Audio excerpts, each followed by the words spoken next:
We had Jacob Beezer, Albrecht, Silverspoon, Goldtine. And now it is time to make the final character of this week's workshop, where we're exploring Unearthed Arcana Subclasses 1. Blank character sheet, and we'll start rolling soon. However, any of you can spend inspiration points, which are at the bottom of your chat there. It's the exclamation point on the yellow explosion. If you want to roll for a particular aspect of this character, then you may. Now, we already know that we're level 20, so the level's off the table, as well as being a warlock with a noble genie patron. Hark wants race, Raz wants background.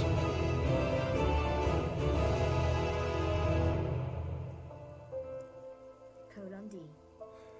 Hey, Derek! Derek, how did things go today? Can you give us a report from your tabletop? And thank you so much for the re-up. And enjoy the cheers at tier 2.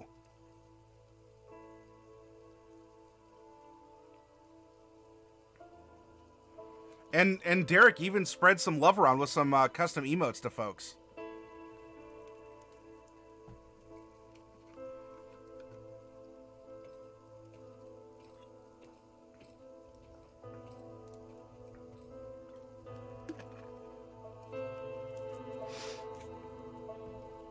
Keeper Derek is here. Hi, Grimvex. Good morning. Relevant question. How many arrows or bolts do you need to make a raft?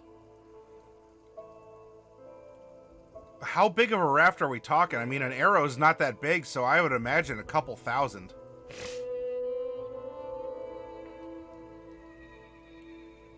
Three players?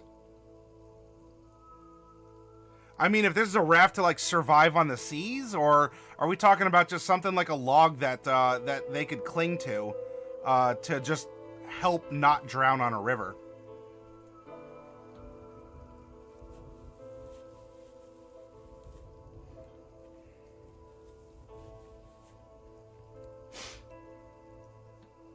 Though the bolts would be interesting because there is some, presumably some little metal tips. I don't know if that would add a significant weight, but that could be something. Unless they're just, like, fire-tempered, sharp pointy ends of natural wood. But the party has 4,000 arrows and bolts that apparently they want to lash together for a raft. Google making boats of popsicle sticks and scale it up. That sounds like sound advice, James.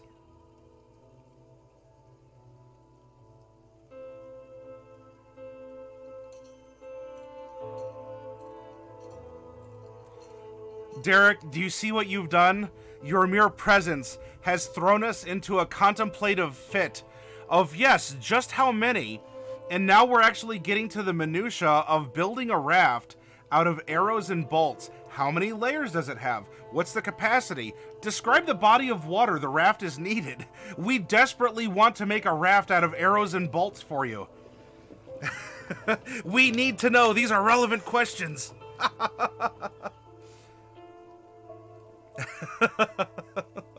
Derek, you just can't come in here and tease us with that proposition. We're already in a creative mindset from making our character, our first character.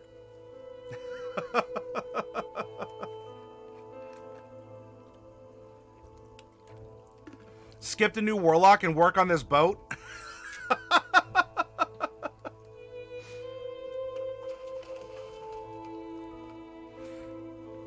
Also, what's the wood available?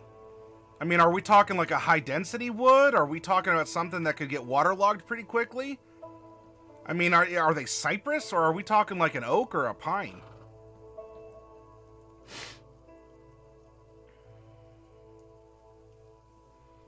There's enough engineers and other nerds in this group, Derek. We can make this work. Let us help you.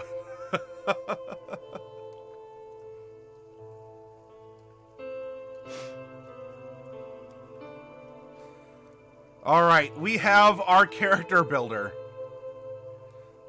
We have our character builder ready to go. And a couple folks have already gotten some requests in. Hark wants to roll for race, Raz wants background, and Hark also would like to roll for the age. If any of you want to lock in a particular role, then spend the 150 inspiration points and let me know which one. Now remember, for this character, all the options are turning on. All races. So we have 50 races and their subsequent sub-races. As well, all backgrounds.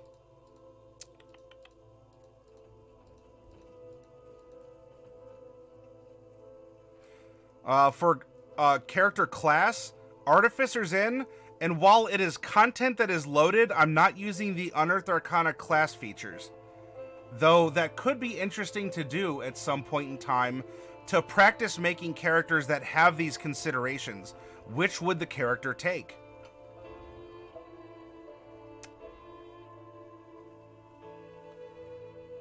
Grace wants to roll something? All right.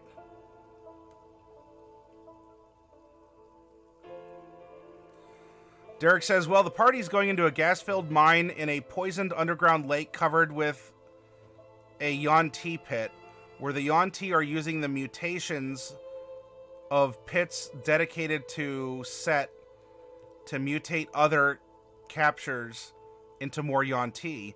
The secret to the Isle is the Bahamut worshippers that were there before and never left. They were turned thousands of years ago. Okay, so the raft is to actually float on poisoned water. So I'm presuming they have the gas taken care of. And so does the raft need to, I guess, not leak? Like, can they not come into any contact with the water? Is it a matter of duration or what?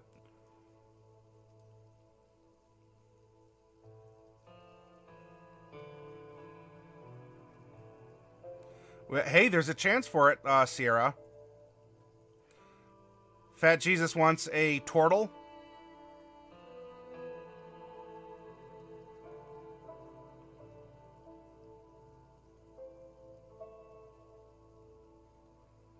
Ah, yes, skin some Yuan-Ti and wrap the raft in the skins. Easy as that.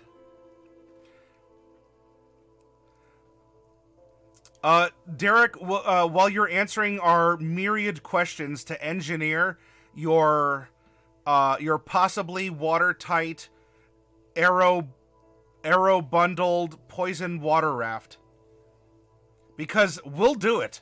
We're crazy enough. Can you please type !roll space 1D100 to get us started with our character?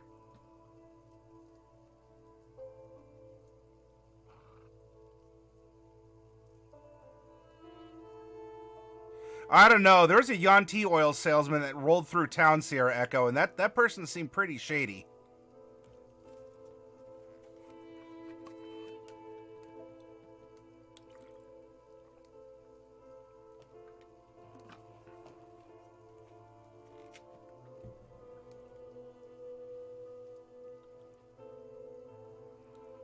Yeah, thanks for the update. And Derek, can you give me that roll real quick before you leave? !roll space 1D100.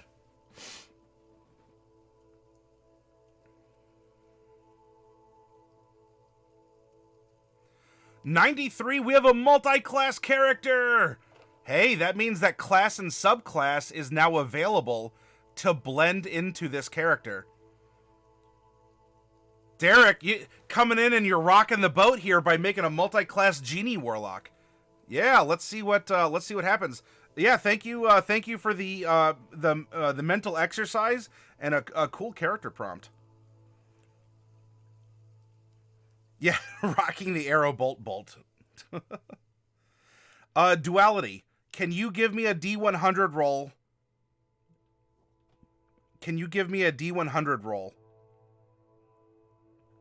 Then to determine. All right, so we have a male character, a male multi-class character. And Hark, I need you to roll a d50 for the race.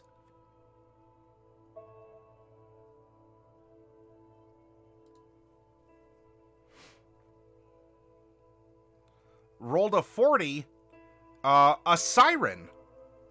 We have a Siren. Alrighty.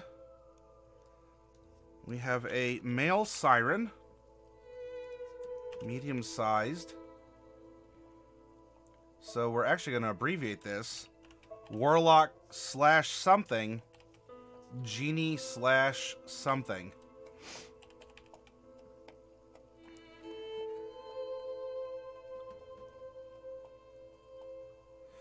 There's no sub-race. A Siren is a Siren. Now we need the alignment. And, Grace of Darkness, will you roll a D100 in chat for our alignment?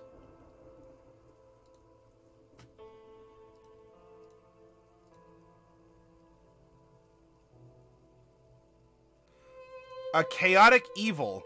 Well, we've had a streak of evil characters this week in the workshop. A Chaotic Evil. Male Siren.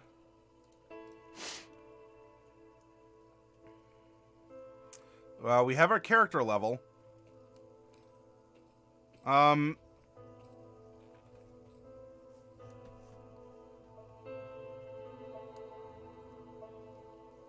Sierra Echo, can you roll a D100 in chat for me to determine if we're taking any ability score improvements or feats? Or I guess feats instead of ASIs?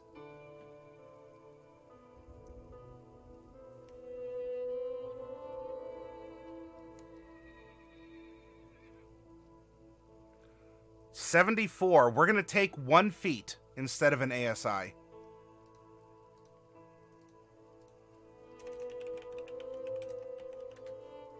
Okay. Noted. Now it's time for the background. What is our character's background? And Raz, this is your roll. So give me a D78 roll, please.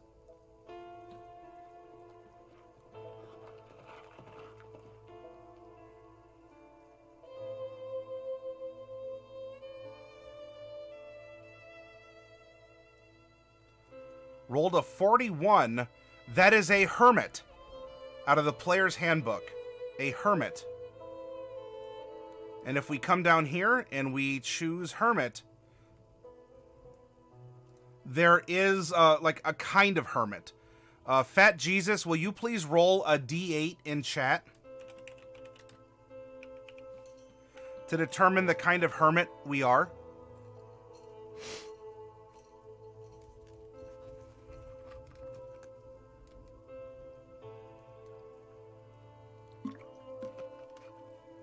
Rolled a 3.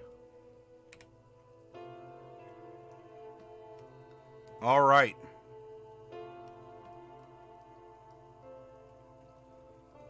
Now I need, let's see, did anyone pick up personality traits or ideal, bond, and flaw? I do not see, so hey Greenwald and hello Starclaws. All right, Starclaws, can you please type ! roll space 2d8, and Greenwald, before you go into lurk mode, can you type ! roll space 3d6? Oh, Starclaws gave us 3. We'll need a different personality trait, so Starclaws, can you give me a 1d8 roll? And Greenwald gave us a 5, 3, and a 4 for our ideal, bond, and flaw. And Starclaws is replacing that second 3 with a 6. Excellent. So now we have our personality traits, our ideal, bond, and flaw locked in.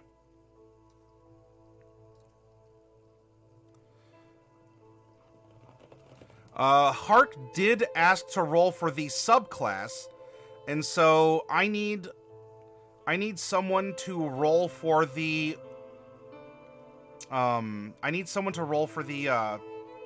multiclass, the primary. Who is here that hasn't rolled yet? Nina, are you still around? And if anyone out there, well, there's only a couple rolls left, but if anyone wants to roll, you're welcome to speak up. Oh, we have Bubonic and James. All right, Nina, you're off the hook. Bubonic one, give me... we have a multi-class character. So, Bubonic one, give me a D13 roll, please.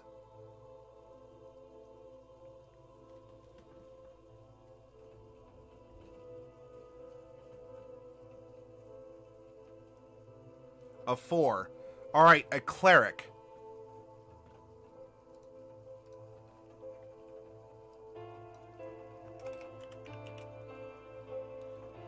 And we come down here to Cleric. And there are 16 subclasses to Cleric. If we have all our options turned on, Hark, can you please roll a 16-sided die? 9. We are a Cleric of Order. We are Chaotic Evil and a Cleric of Order. This can work. Out of Guildmaster's Guide to Ravnica.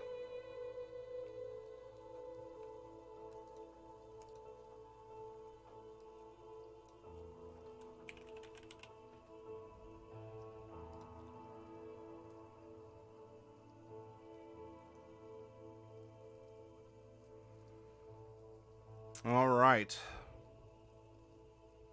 Grimvex asks what's left. Grimvex, what you can roll next, I'll redeem your points here.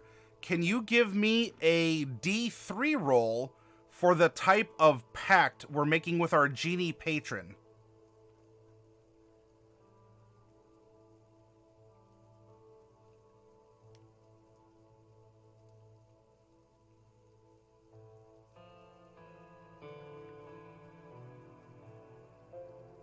Two, a Blade Pact.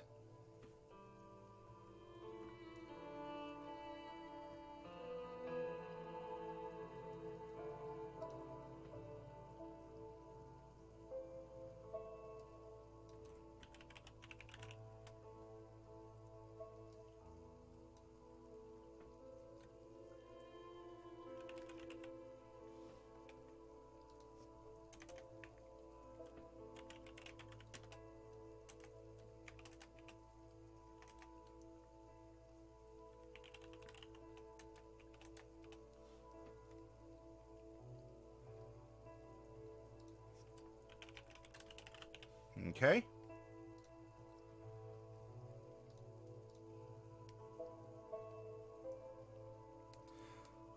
And Hark, you wanted to roll for the age?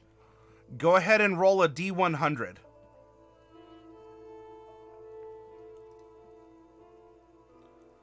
Rolled a 6. Almost a child prodigy, but for a Siren...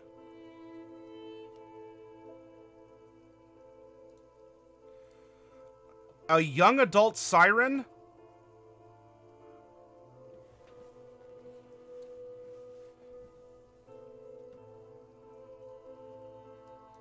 All right, James, can you please type !roll space 1d6 plus 10?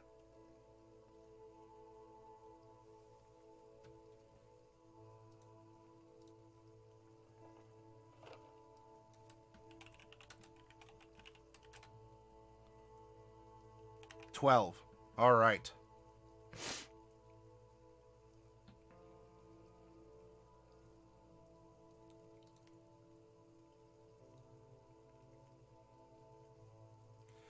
And now we need height and weight.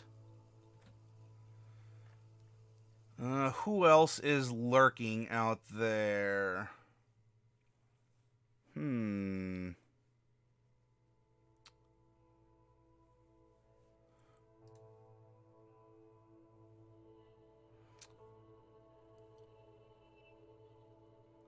Pharmacius, can you please roll 2d10 in chat?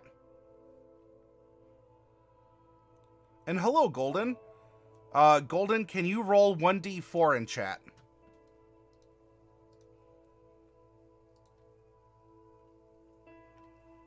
Our height modifier is 8, and our weight modifier is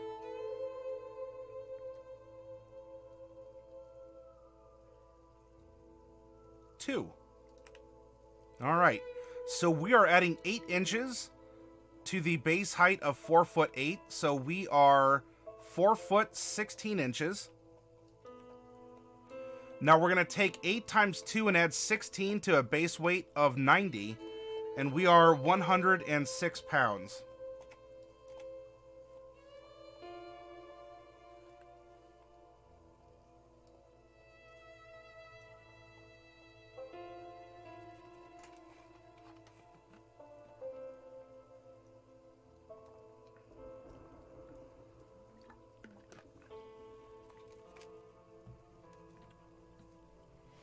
All right, and now we dive into the background.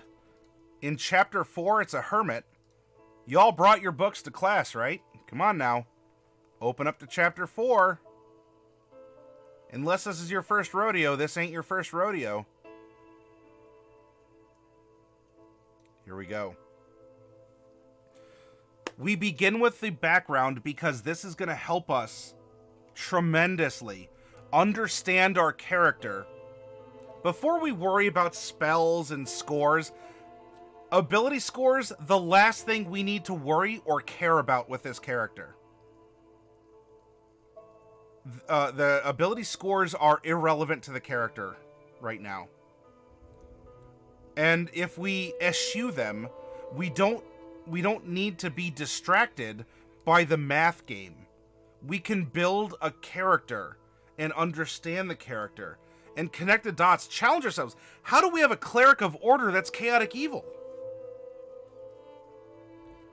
What's going on in this person's life? Yeah, Joe is very discreetly.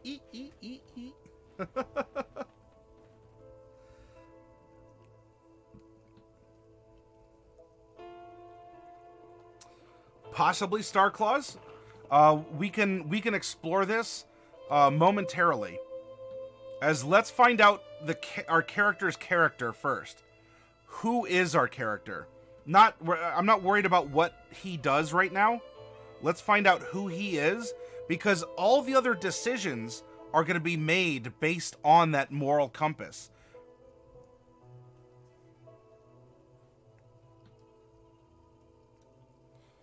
Our personality traits are 3 and 6.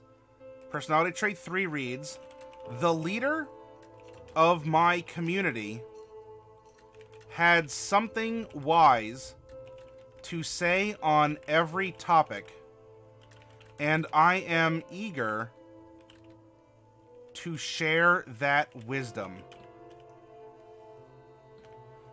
And number 6, I connect everything that happens to me in a grand cosmic plan.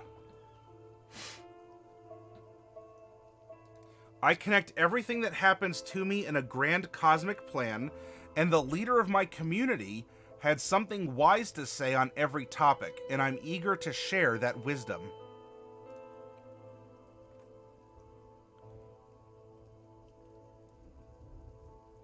Oh, you know what? Real quick. What type of a hermit are we?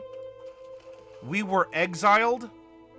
Yep. I'm sorry, I skipped over that. You are correct. We were exiled for a crime that we did not commit. Exiled for a crime we did not commit. That sent us out into the world. And there we became a hermit. We might have met others along the way. You might be a hermit. That doesn't mean you have to be alone. You could. Doesn't have to be. Especially if we found someone who was preaching a cause and had other followers. And our background feature is Discovery. Which, by the way, Discovery is an amazing background feature. It is written into the background that you are playing an integral part of the plot. Something big is happening. You are, you are a source of clues. You are, you can help guide and shape the destiny of the story. It's very cool and very powerful.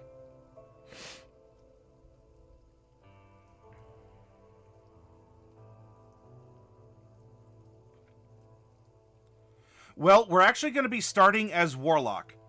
When we do exercises like this and we get a multi-class character, the first class we roll up is the primary. So our first level is going to be in Noble Genie Warlock. And then at some point in time, whether we took it at second level or whatever, then the Order Cleric kicked in. Yeah, it could be a secluded monastery, something along those lines.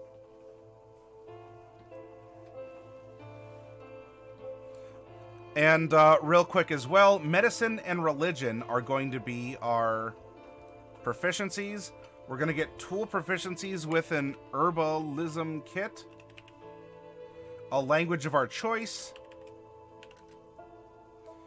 and some equipment. Scroll case with notes, a winter blanket,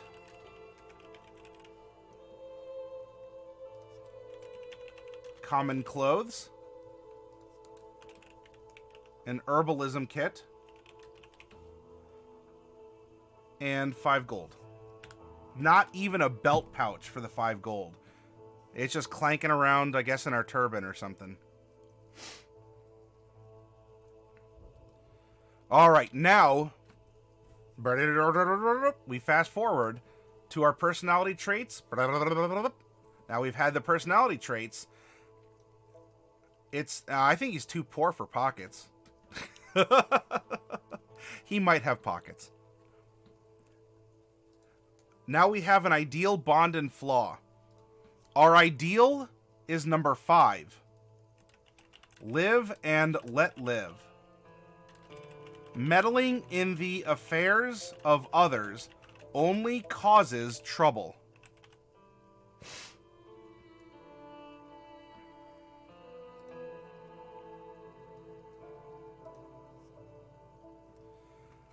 And our bond is number 3. I'm still seeking the enlightenment I pursued in my seclusion. And it still eludes me.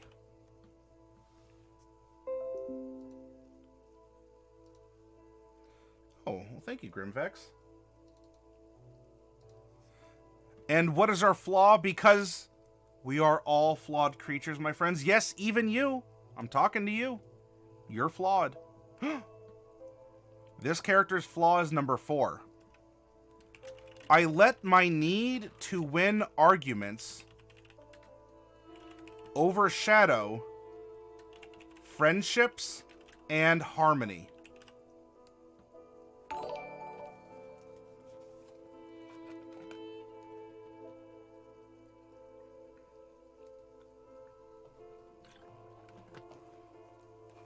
Duality is perfect. You heard it here first, folks.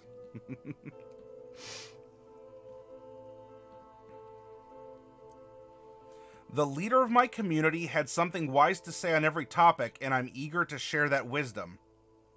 I connect everything that happens to me in a grand cosmic plan. Meddling in the affairs of others only causes trouble. I'm still seeking the enlightenment I pursued in my seclusion, and it still eludes me. I let my need to win arguments overshadow friendships and harmony. We have a very conflicted young man. We have someone that even at the age of 12 has already lived a life, and perhaps, depending on the setting, born a Siren, or perhaps was expected to be born as an elf or a dwarf or whatever, and came out as a Siren. Was this something magical? Was this an influence? Is this a mutation? What happened in this child's life that they grew up with such conflict that they're having trouble? I mean, given the fact that we have a 12-year-old, that they're having difficulty finding a personality. This character is so full of energy. He wants to go preach from the top of the mountain and is antisocial enough, or at least not tactful enough, that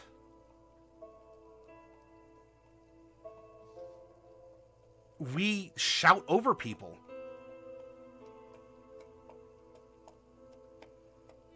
And at the same time, we believe meddling in the affairs of others causes trouble.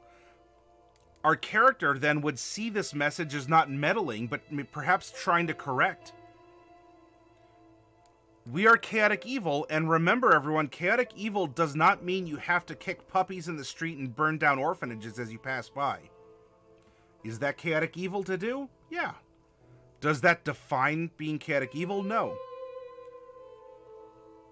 We have an impulsive person. Even someone who's highly intelligent. I mean, how many do you suffer from this, or do you know someone who's very smart and competent, but their mind is scatter? They're a scatterbrain. They're thinking so many different thoughts, it makes them impulsive. It distracts them. A chaotic personality is an impulsive personality. An evil personality is a selfish expression. You are going to put your own needs, wants, desires, everything before others. Not that you can't consider others. Heck, this character wants to convert people, wants to spread the word with his form of his message that he interpreted from his mentor. Therefore, his morality supersedes yours, and he will shout you down.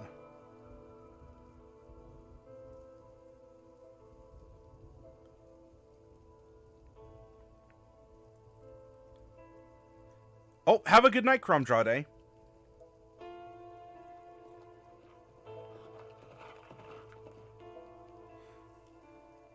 Yeah, this person's not able to see. I mean, the flaw is an interpretation of that. I mean, this is someone who is going to argue even at 12 years old. Even if the person was 30, just with the mentality of a 12-year-old. That their opinion is correct. Sound a feasting horn. Jimbo's Ghost, well, thank you very much for the follow. And they're going to shout you down that their opinion is better than yours. And are willing to risk a friendship.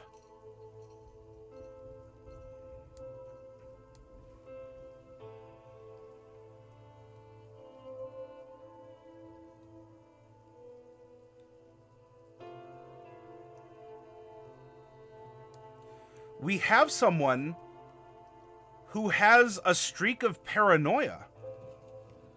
I connect everything that happens to me in a grand cosmic plan. We can't make up our mind what to do. We're facing some grand cosmic plan that we're entertaining as an ongoing narrative. This could be a conspiracy theory. This could be a view on socioeconomic circumstances. This could be just the stars need to be right. Well, in duality, that's the beauty of this workshop. And especially by starting with the background first. Let's find out who our character is before we worry about the mechanics.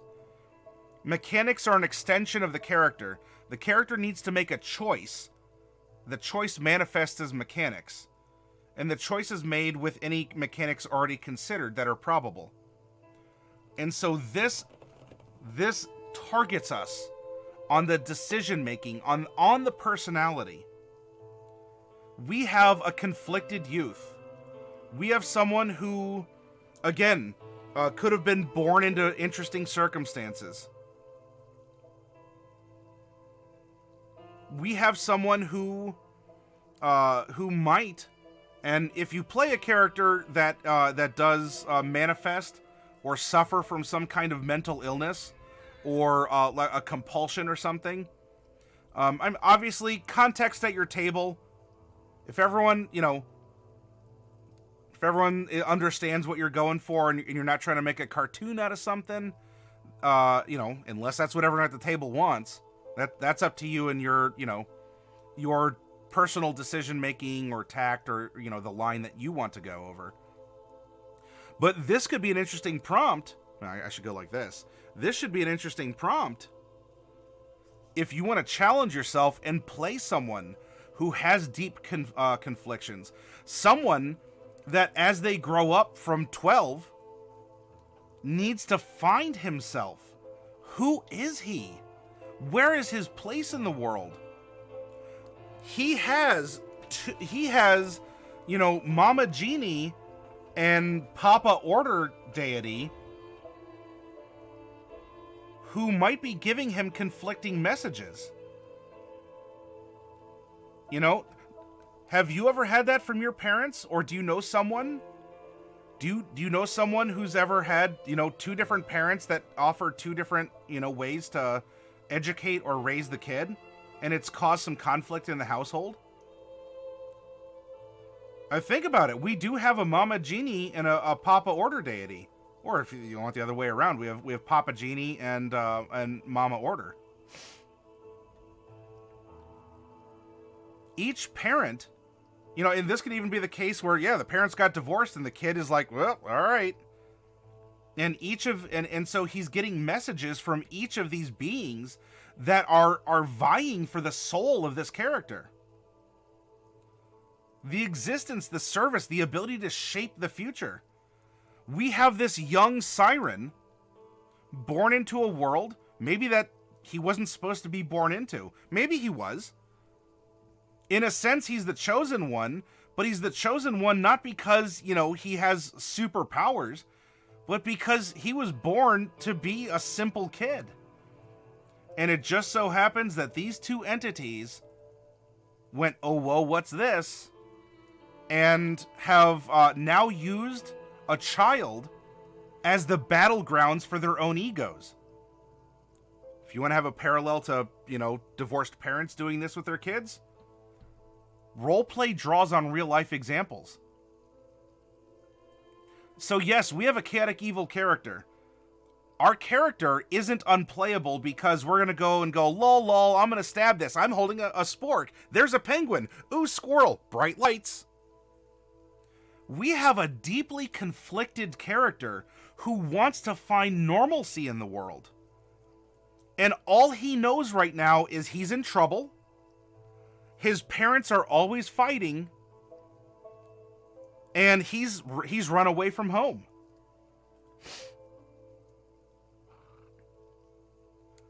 This kid doesn't know how to live, and he has to struggle to do so. So he's selfish. All his needs come first. And of course, if you're a young kid coming from a background like this, you're going to go up to people and you're going to want to sound smart. You're going to want to, espouse. You may not agree with what your parents say, or may hate that your parents fight, but at least you still listen to what they say. And so you're going to talk about Mama Genie. You're going to talk about Papa Deity. You're going to try and repeat those words because if you're working with other adults that understand them, it's going to at least make you appear as not just a dumb kid, because that's how you feel every day of your existence.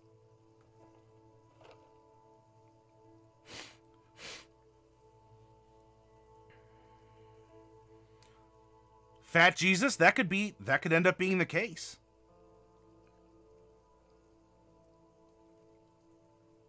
As I think we have the core of our character. And by the way, I want to challenge you all. Based on everything that we know about the character so far, could we theoretically just stop making the character right here and you already have the character in mind? Could you play this character despite... Look at this. Look at that. Boop, boop, boop. Look at all this empty space. Look at all... What? Could you play... if I handed you this character sheet right now, could you play this character? I'd argue you can.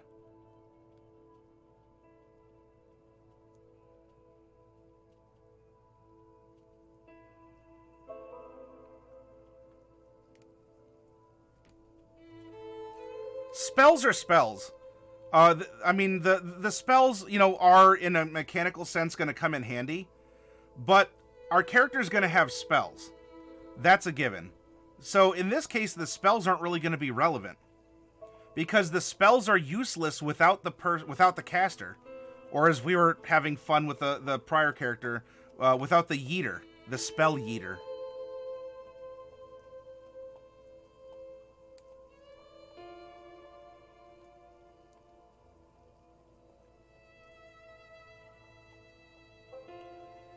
And this is the core of character creation in all role-playing games, but especially in D&D.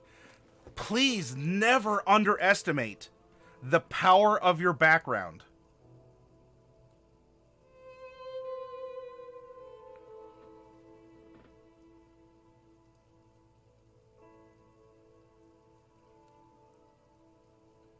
This would be even a fun challenge. Especially if you've never experienced this. If you grew up in a household with 2 parents that got along. If you've never had to, you know, if you never felt like a conflicted youth. Or any circumstances. If you've never, you know, we don't have to chalk it up to mental illness, because honestly, all this could just be, it's a 12-year-old kid who's been put under a lot of pressure by the adults, in this case, like elder beings, in his life. This would be a good challenge, even if you've never personally experienced something like this. And if you have, all the more reason that you can get into this character and express yourself, and maybe even, you know, like find growth or closure. In either circumstance, you can play this character and have fun and laugh. You could find circumstances where you're moved to tears. All right, now, we did mention, you know, being a Siren is a part of this story in some way. Now that we have our background, and by the way, remember, our discovery feature, we learned something. We had a revelation. The exact name, this is up to the DM. It really is contextual for the campaign. But you might have uncovered a fact that's long been forgotten, unearthed a relic, discovered, you know, something. Unearthed some relic of the past. That it could solve a mystery. It could rewrite history. DuckTales, woohoo! That's how important discovery is. And with this excellent, we have such a compelling character, and the discovery only backs that up. Woohoo! Now let's discover who our character is as a Siren. Go back here. And we need to plane shift over to Ixalan.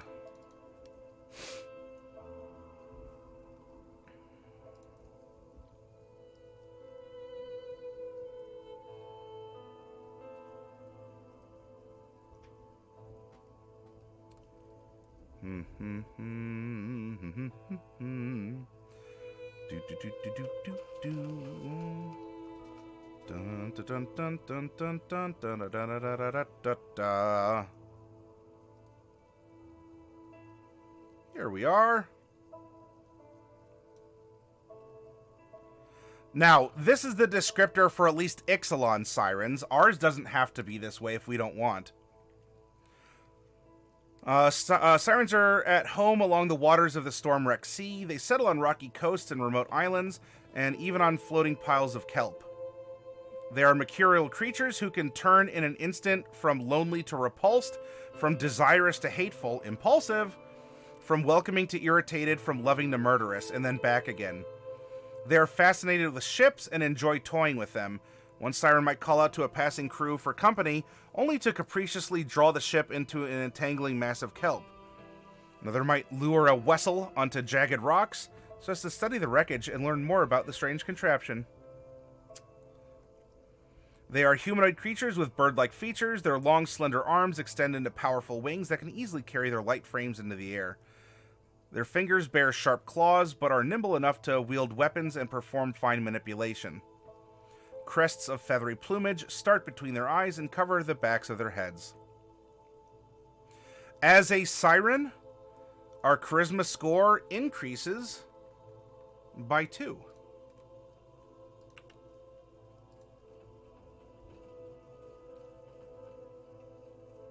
Our walking speed is 25 feet. That's going to give us 12 climb, 12 swim. And we have a flying speed of 30 feet. You can't use your flying speed while you wear medium or heavy armor. Siren Song. You know the Friends cantrip and can cast it without material components.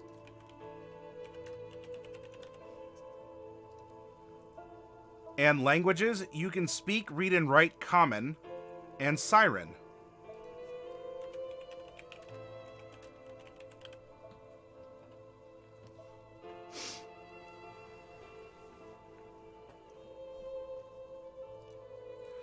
He can fly, he can fly, he can fly. Yep.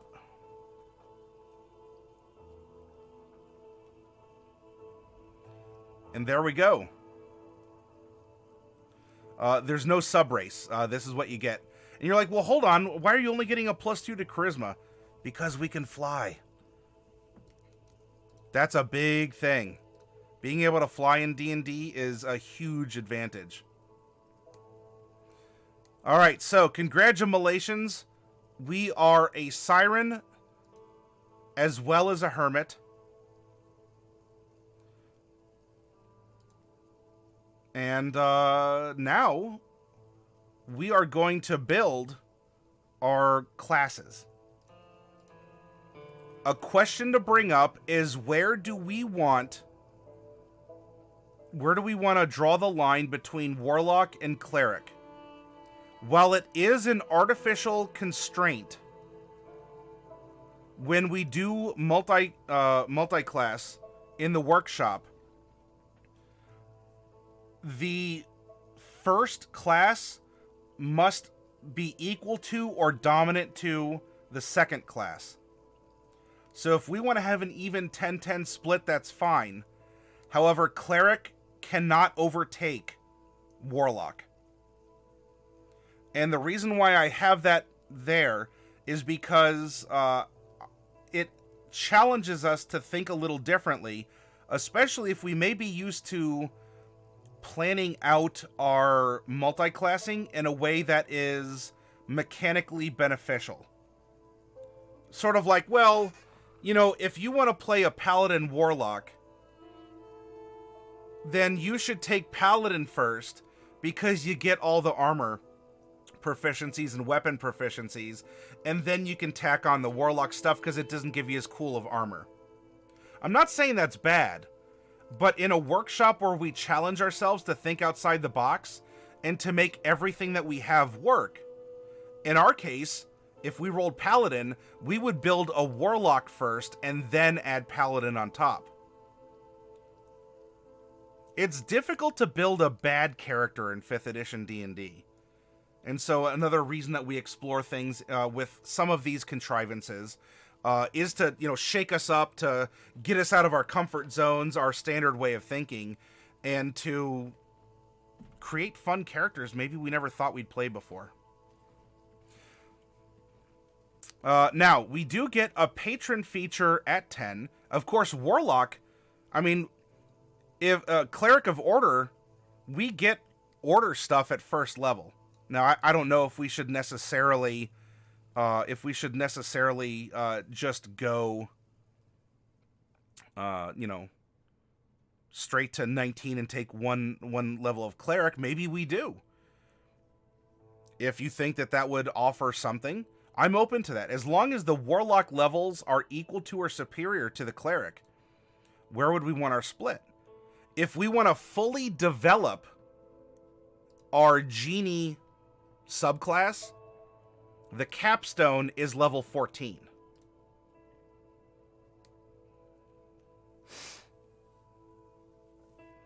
And if we do that, then duality, that would allow us to have 6 levels of Cleric.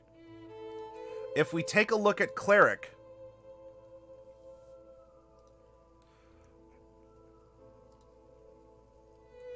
that at 6th level, we would at least go up to 2 channel divinities, and we would get a divine domain feature. So we wouldn't necessarily be out of, it wouldn't be like a weird dead spot. Now, with that mix, we're technically out 1 ASI. Because we would be getting level 4, level 8, and level 12 for Warlock, and then level 4 for Cleric. And one of those is also going to be replaced by a feat.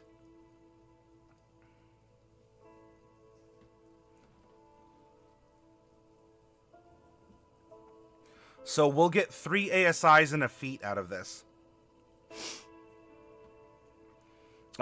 Do I hear anyone else in support of a 14-6 split? Or do you want to see even more Warlock? What is the conjecture? Remember, this isn't my character. This is our character we're building. Fat Jesus says a 12-8. So 8 would give us... 8 would give us an extra ASI. Our Destroy Undead would go up, and we would get another Divine Domain feature.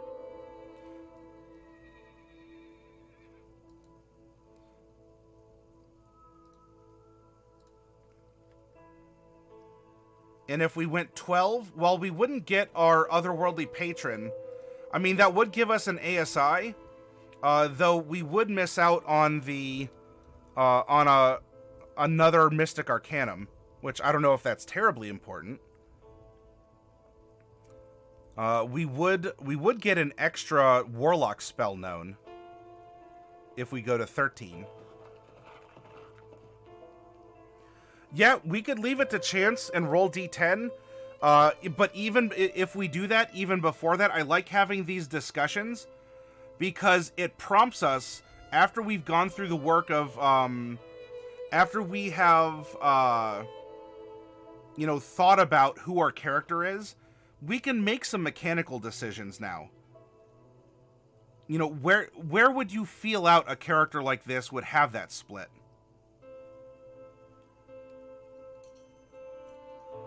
So 14-6. All right, I guess I'm getting that. All right, here we go. We're going to go 14/6 on the split. So first things first. We are going to make 14 levels of Warlock before we multi-class into Cleric. Keep it nice and easy. We're making the character at its ultimate form, so we have the convenience that we can just put one clean break instead of having to stagger things back and forth. So, with this, your proficiency bonus is based on character level, not class level. So our proficiency bonus is a +6, as we're a 20th level character.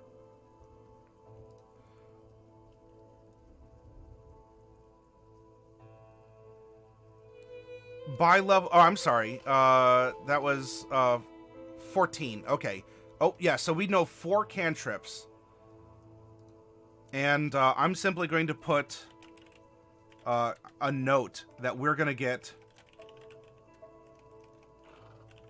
Warlock 4, because then we're going to get a certain number through Cleric.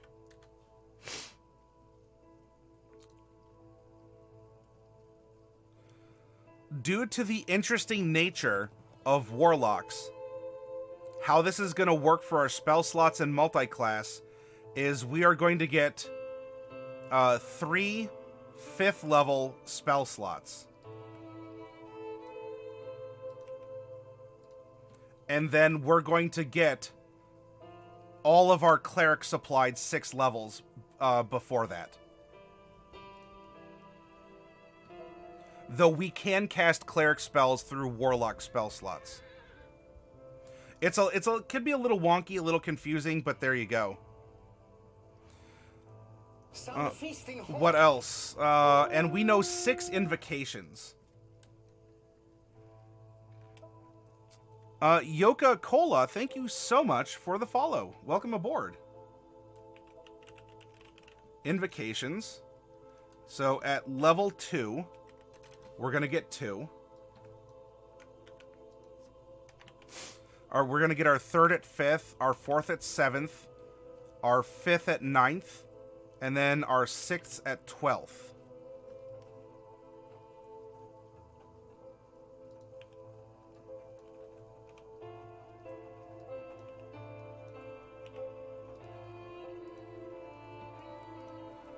We are going to get D8 hit die from Warlock. Now, on this sheet, if I'll zoom in and show you if you're having trouble seeing it.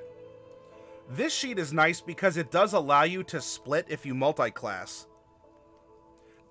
Clerics are also D8 hit die classes.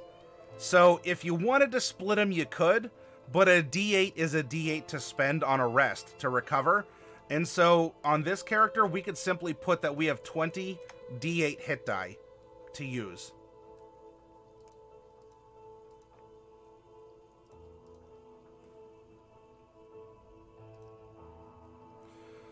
For proficiencies, we are going to get proficiencies with light armor and simple weapons. No tool proficiencies. Our saving throws are going to be Wisdom and Charisma. Then we're going to get to choose 2 skills from Arcana, Deception, History, Intimidation, Investigation, Nature, and Religion. Order Domain out of Guildmaster's Guide to Ravnica.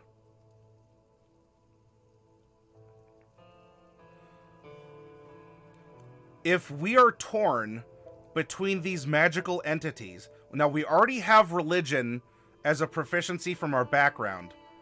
Arcana, I do agree with Arcana.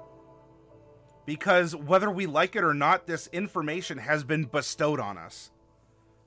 You know, we're a conduit for these 2 entities that apparently are using us to try and vie for the hearts, minds, and souls of the realm, even though we're a 12-year-old kid.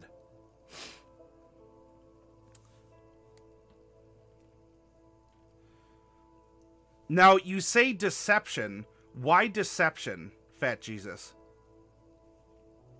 Sierra says, I'm kind of wondering what kind of life this kid's had to hit level 20 by 12. When you have a noble genie and a deity, each trying to vie for your love and affection, like divorcee parents with a kid, and they constantly are trying to outdo each other with Christmas gifts.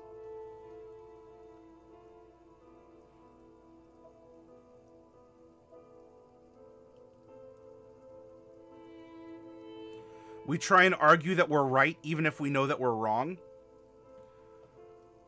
Would that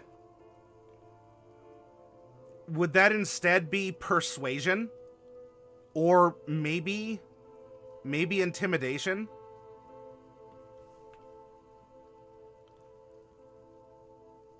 Because we may not even know that we're wrong.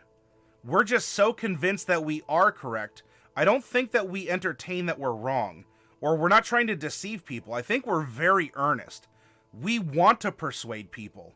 We want, even if it comes to browbeating them. Hey, 12 for 10.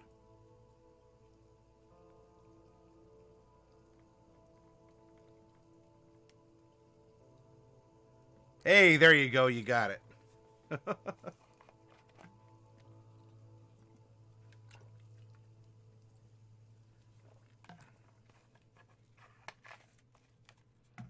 We're having a fun workshop. Persuasion. I think persuasion. I could argue performance even. Yeah, intimidate. As we are, we have a kid who just is kind of yelling from the mountaintops, or as he's screaming and flying by. I think intimidation. I mean, I could go with persuasion as well. So honestly, 6 to 1, half dozen to the other. So, I mean, download this character yourself when it goes up on our Discord, and you don't even have to tell me. You could just change the button. Which, by the way, if any of you are new here and you like who we are and what we do, quick commercial break. Dun, dun, dun, dun, dun. We have a mentor network as well that you can either be a part of and help teach people, if you wish, or if you have questions like, I'm trying to balance this encounter, or I want to present something. How would you all go about it? In a meta sense or in an in-game sense? Stop by and say hi. We keep it safe for work as well. Alright, magic. Not going to worry about magic right now. One of the last things we'll worry about, we already have our Eldritch Invocations. Now, our Pact boon, we have Pact of the Blade, so we can create a Pact weapon in your empty hand. You can choose the form that the melee weapon takes each time you create it. You're proficient with it while you wield it. This weapon counts as magical for the purpose of overcoming resistance and immunity to non-magical attacks and damage.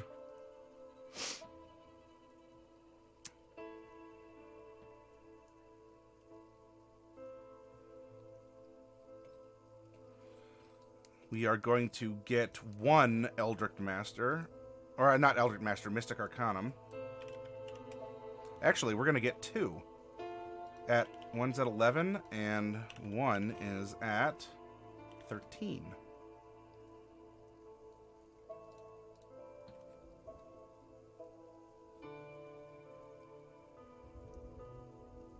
Oh, I'm sorry. It's 13 and 15. Never mind. Disregard me. I clearly have no idea what I'm doing. Why are you even here and watching me? Uh-oh, did I put an 11 over on the other one?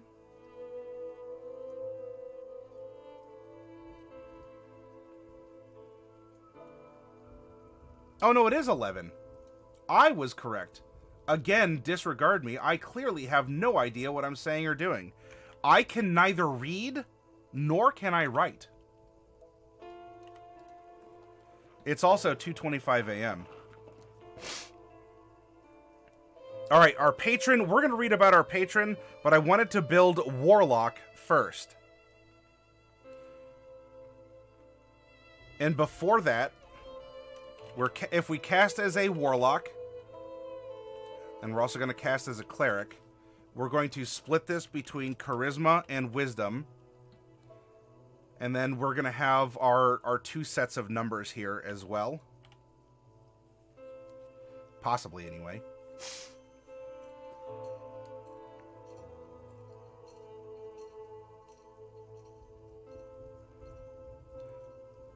A Kopesh? Well, if that's what you want to equip them. I wouldn't be as specific in the presentation.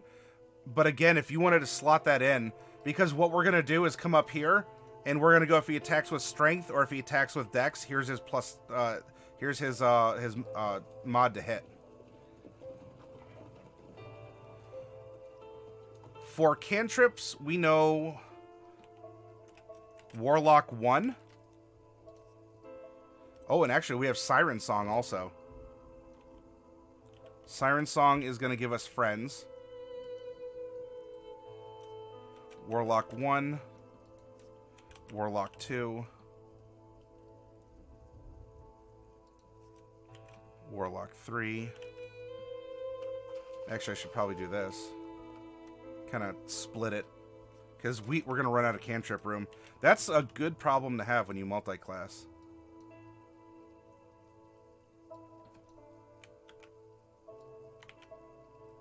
This becomes 3, and this becomes 4. And then this is going to be Cleric 1, and then we're going to go in Cleric in just a little bit here. We have 3 5th levels from Warlock. And then we are going to know at level 1 we get 2 spells. Level 2, 3, 4, 5, 6, 7, 8, 9. That's when we get our 10th spell is level 9. But we don't get our 11th spell until 11. And of course, you can go back into any prior level that you want, that you have slots to cast, and put it there as you hit that cap. Remember, you can retrain spell your Warlock spells when you level up. You can retrain 1, and you can always, you don't always have to take the maximum of your Warlock, because you can cast a 5th level slot. You don't have to take a 5th level slot. You can take a 1st. But if we go through with this, just to, I don't know, just to kind of spread it around evenly or something. Because what you can do, again, if you download this character, is just copy, like, Control X, Control V, wherever you want these to be. But let's go level 11, and then we're going to have at level 13. So let's go back and, I don't know, we'll just put a level 13 first level spell. You know, random, no real rhyme or reason, it's up to you. Duality, hey, thank you very much for the follow, and be well. Thank you for participating. I'm glad that you found us. You saw some goofy dude in our little D&D corner of Twitch with some PDFs open in a D&D channel. You gave us a chance, and I hope you had a ton of fun.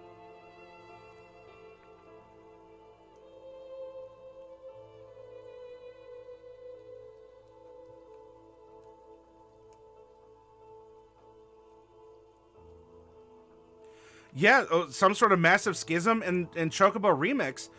Remember, our character is divided. Is very much divided. Yep, be well, Duality. This was the final broadcast of this week.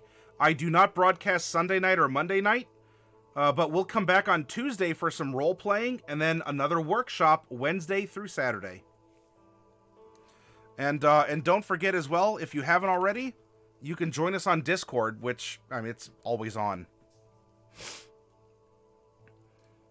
All right, so congratulations. We've made our Warlock. Mostly. We still have to choose our invocations. For a character like this,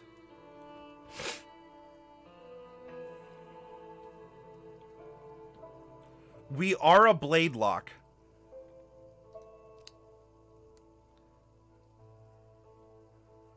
Would I be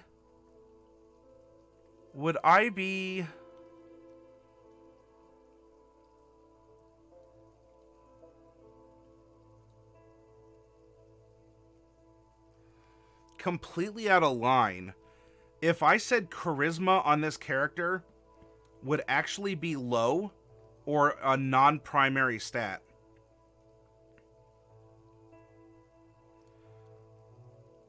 I'm thinking, and we don't need to assign the numbers, but especially because we are a Bladelock. We can fly. We do have some armor limitations to our flying.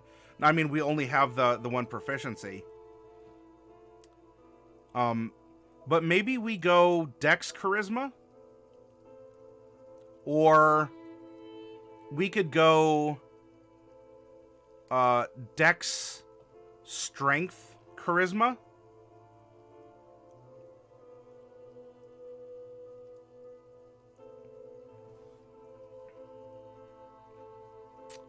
Dex Strength Charisma might be the way forward. But that's something to take in mind.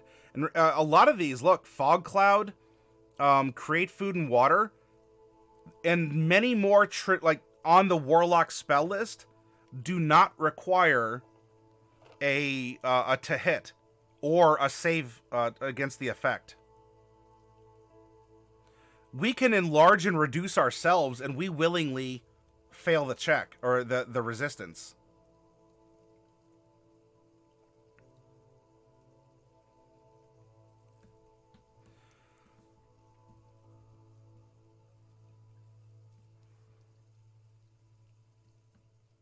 You could do a death from above. It could be possible to give, to be an Eldritch Blaster. We could We could give extra range to it. Yeah. It's not impossible, Chocobo.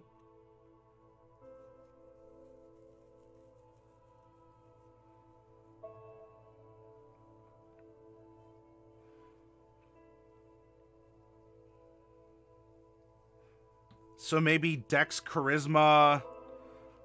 How important would Strength be? I mean, Strength would give us greater versatility in the weapons that we can have at hand. There are going to be many cases where we have to be terrestrial, I would imagine. Obviously we don't want to be shot out of the sky if we can help it.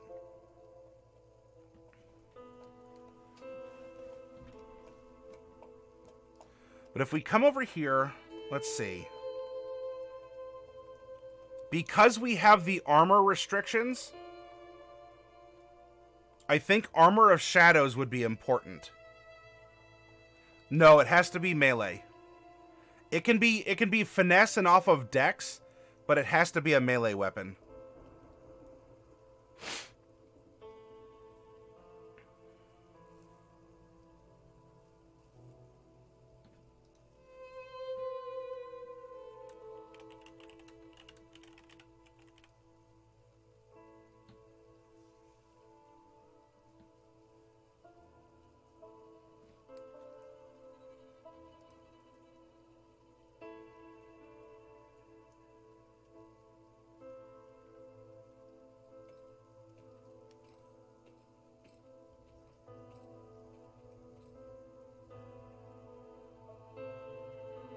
Chocobo Remix, what do you...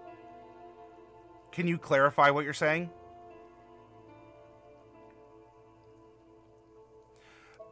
Average Joe, yeah. Go strength and fly. And also, if you go strength, you might be able to carry people when you fly, too. As your encumbrance would increase. Which means that you could just fly up with people and drop them onto the street to take care of them.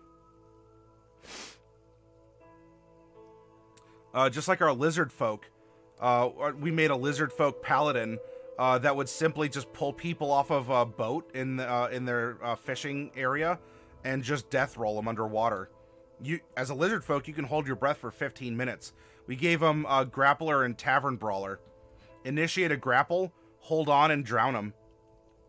Takes care of things pretty easily.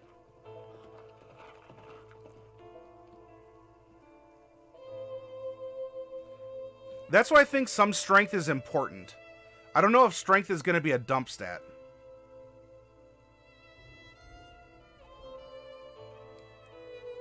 We're not a Hexblade.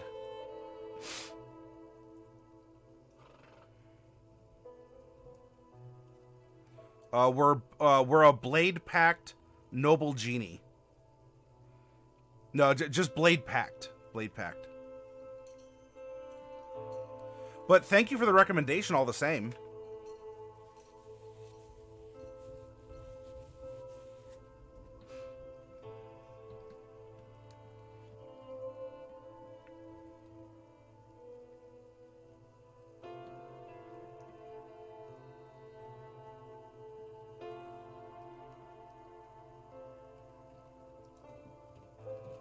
You know, I think taking Beguiling Influence would behoove this character, because that would be our magical inkling of deception and persuasion as well. And so, Fat Jesus, that could accommodate a lot of different aspects.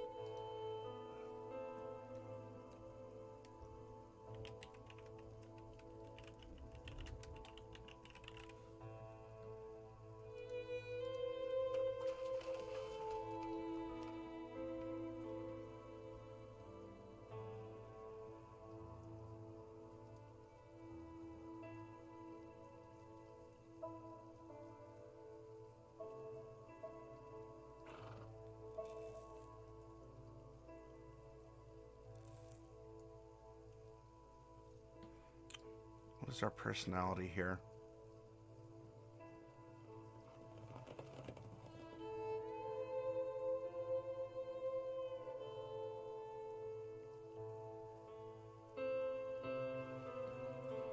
Still seeking the enlightenment, I pursued my seclusion, and it eludes me. I let my need to win arguments overshadow friendships and harmony.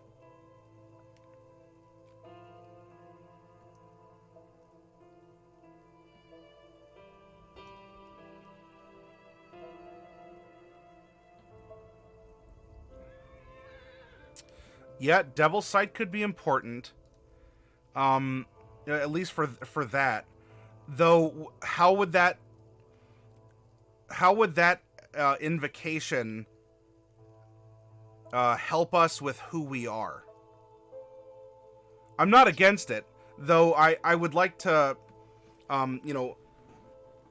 if we went with the ability to Eldritch Blast, I could see something like Eldritch Spear, which would allow us a range of 300 feet, so we can pew pew from above, if needed.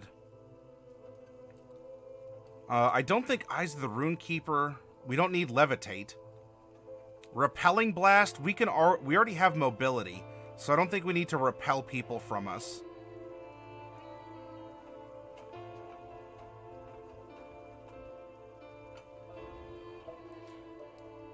Do we have a kid that does lash out with the weapon? Because Blade Pact Warlocks are excellent because they don't have to have a super high charisma score in many cases, because they're more melee focused, so they take support spells. Which is why I was thinking charisma, especially because we get a bump down here.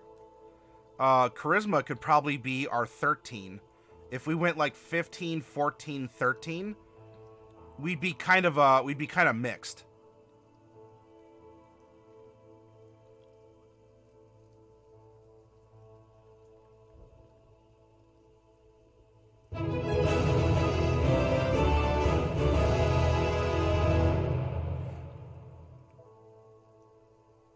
Chris, thank you very much for the re-up. Thank you.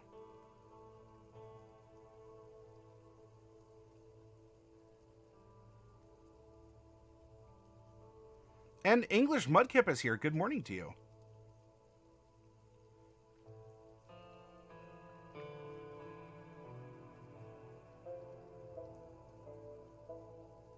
You know, Visions of Distant Realms would be really good on this other Warlock we made.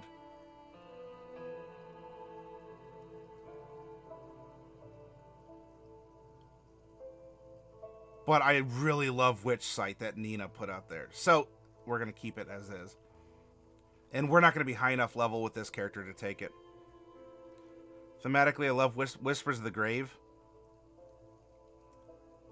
So, Whispers of the Grave at 9th level, that could be one for this character. We're trying to get information. We're trying to seek knowledge in that regard. And, we're trying to look for friends, and we may encounter corpses that we want to ask questions. I like that as a suggestion.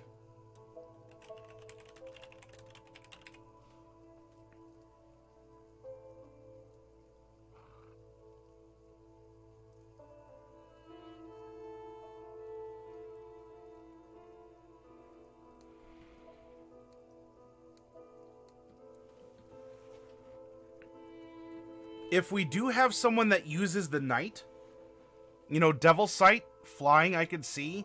Maybe someone who, because he's in hiding for this crime, or even from the parents of a sort, hangs out in caves, because the Sirens did not get dark vision. And so this could be simply a way to survive. We can also enhance our blade.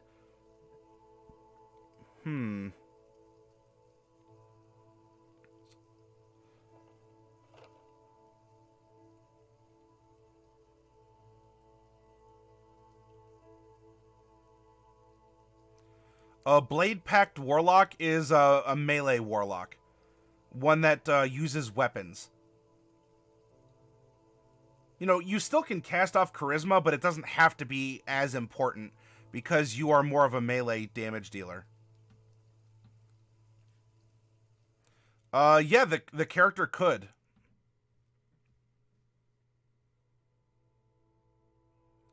Player's Handbook, Raz.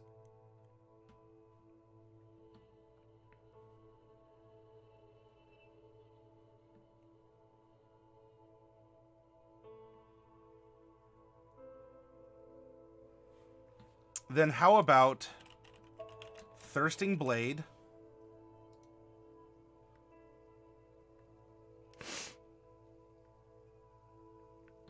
I think we're too mobile to really benefit from one with shadows, but I think Devil's Sight will work.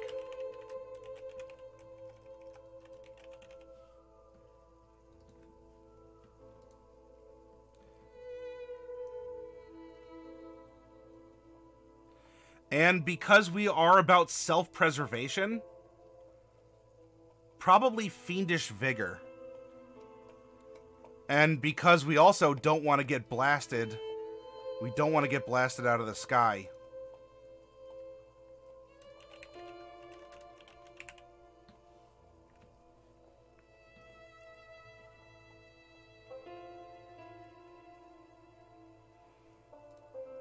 Okay.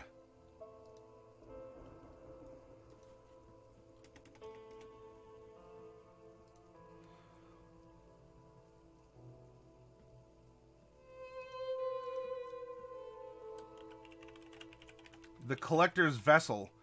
How does our Mama Genie contact us?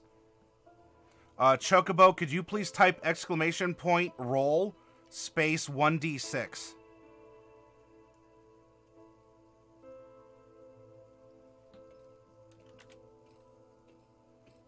An oil lamp. Very traditional. You could focus on one casting stat more than the other. Go more wisdom, then use the Warlock cast for things like Hex and Darkness. Yeah. This is such an interesting build because we are a mix of melee and casting. Of course, there's a ton of Cleric support spells that don't require a high wisdom either. So I guess it would be where do we want to put our resources? Or do we just want to make a big ol', like a physical boy, and actually both our Cleric and Warlock spells are all support. It's all support and survival stuff.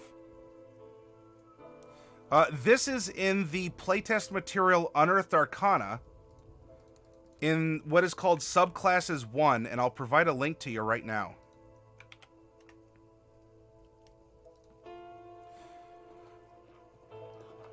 Alright, so our vessel bonds us to another person. We get some benefits for that, which are located if you download that free PDF from Wizards.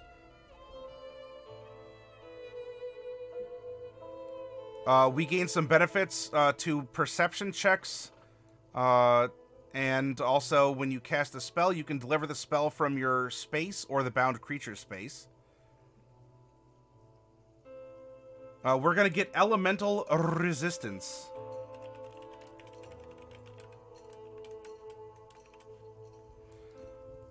Whenever you finish a long rest, you gain resistance to acid, cold, fire, or lightning damage until the end of your next long rest.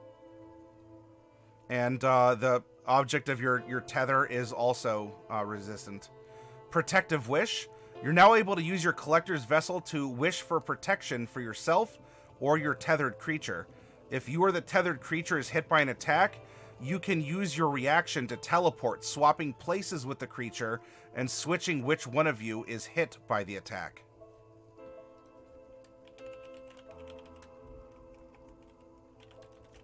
It's kind of a benign transposition. Then we get Genie's Entertainment.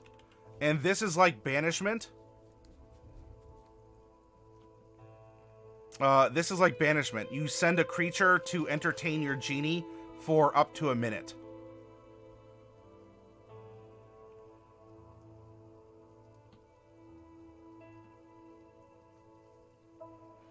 Thematically, how did you feel about Ghostly Gaze? Seeing through solid objects 30 feet for a minute? For someone obsessed with finding his truth, seems on point. I'm not familiar with Ghostly Gaze, Chocobo. What is that from? Yeah, it's kind of Who Wants to Be My Stunt Double.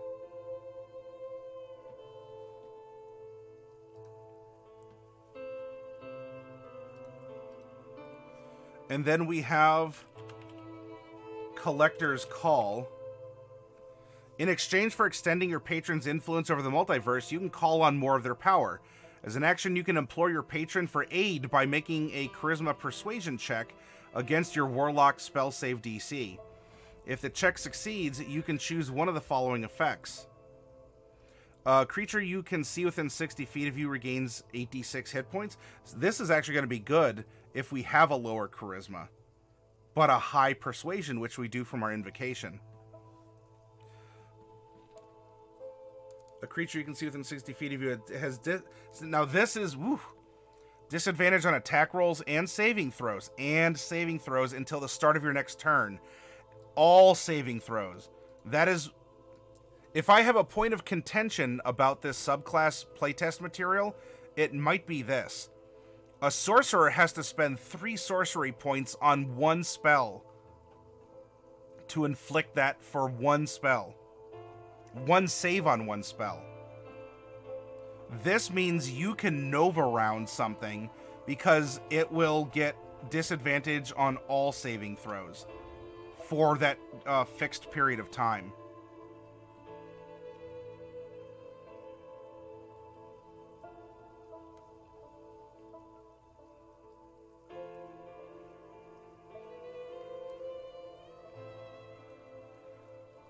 I don't know then. I mean, is this like homebrew stuff or something, Chocobo?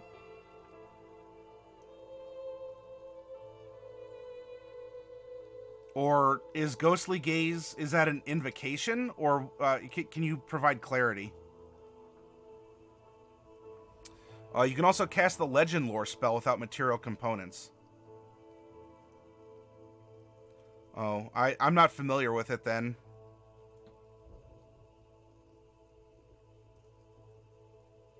But if you think it's appropriate, you can add it. For the sake of the workshop, I want to continue on so we're not... Because we can get hung up on so many little details. But if you think that there's an indication, you can shout it out or say, hey, you know what, maybe we could consider this. But I want to make sure that I'm still filling in the sheet as we're going along. We haven't even touched the Cleric portion yet.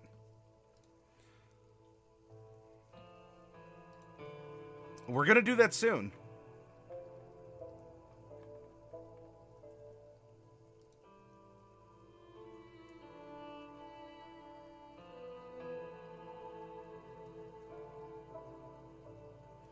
Alright, so there's our Warlock portion. And by the way, we need to make sure that our Charisma is going to at least be a 13. If you're going to multi-class, remember, you have to meet your minimum from your original class going into your new one. So we need Charisma 13, and we need Wisdom 13. I mean, if we want to put a little note that, you know, these have to be 13, we could do that on the standard array pretty easily.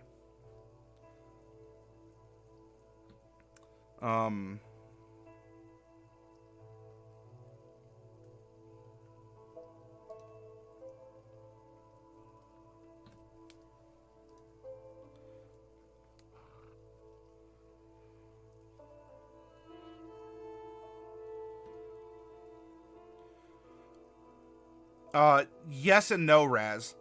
You can continually use this if you're sacrificing 500 gold pieces of treasure to refresh it. Now, is it spamming in combat? I mean, you need a minute, but you can get this back several times. I don't know. It still feels very powerful. But I get what you're saying, Raz. As we multi-class into Cleric, what do we get? Light armor, medium armor, and shields. Well, there's nothing that says that we can't use a shield when we fly. It's just that we can't wear medium or heavy armor. Still, we can be proficient with medium armor. But hey, now we can use shields. And that'll increase our AC even more.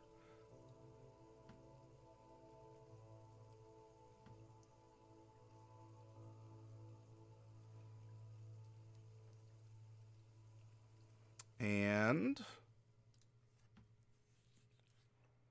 Channel Divinity is only from one source, and we already did our spells. So we are Cleric, we're Cleric 6, so that's going to give us 433. So we have 0 4th level spell slots. Very good. Now we're going to go to Cleric. Tack on 6 levels. We know 4 cantrips.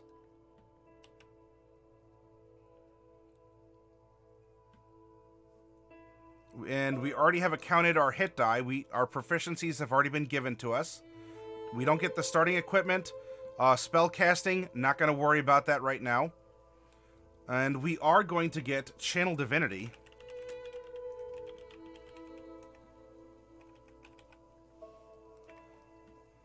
Turn Undead, but it'll go to Destroy Undead. And this is going to be CR 1/2.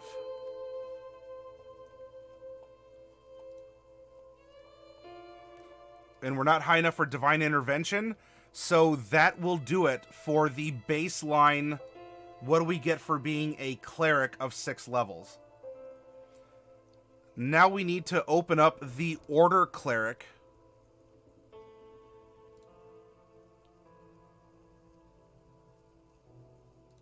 The Order Cleric.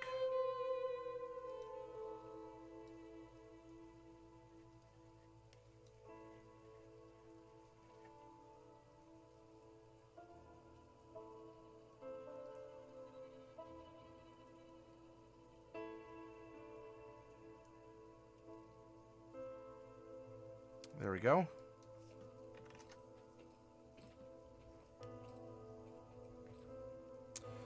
Order domain represents discipline as well as devotion to a society or an institution and strict obedience to the laws governing it.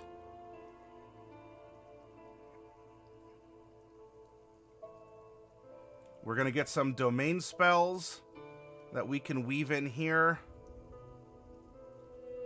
at 6th level. All right, so this is domain.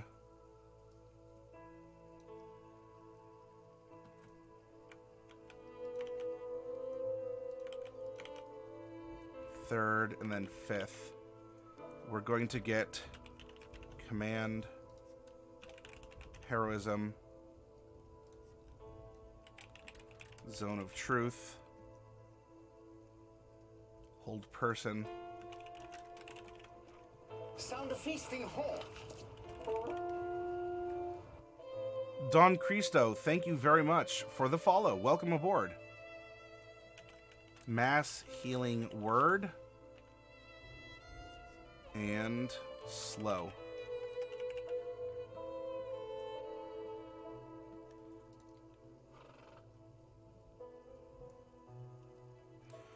When you choose this domain at 1st level, you gain proficiency with heavy armor.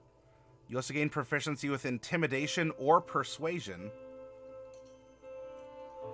We already have intimidation, so in this case, there's a couple things you can do. Talk to your DM. Would your DM allow you to take expertise? Would your DM allow you to choose a different different skill instead? In this case, we already have persuasion, and we already had intimidation. Although, if we wanted to, we could remove intimidation and or keep that from our cleric, and instead replace the warlock one to investigation. As you know, we're trying to solve this mystery. We're trying to figure out who we are and put clues together. It fits our personality, especially because we feel that we're in this grand cosmic plan. We're trying to piece the parts together that Mama Genie and Papa Order Domain are bestowing upon us, and I say that with a little sass. So really, our armor, we are proficient with all armor and shields at this point.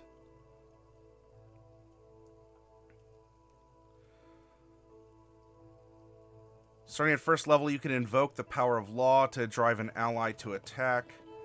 If you cast a spell with a spell slot at 1st level or higher and target an ally with the spell, that ally can use their reaction immediately after the spell to make one weapon attack.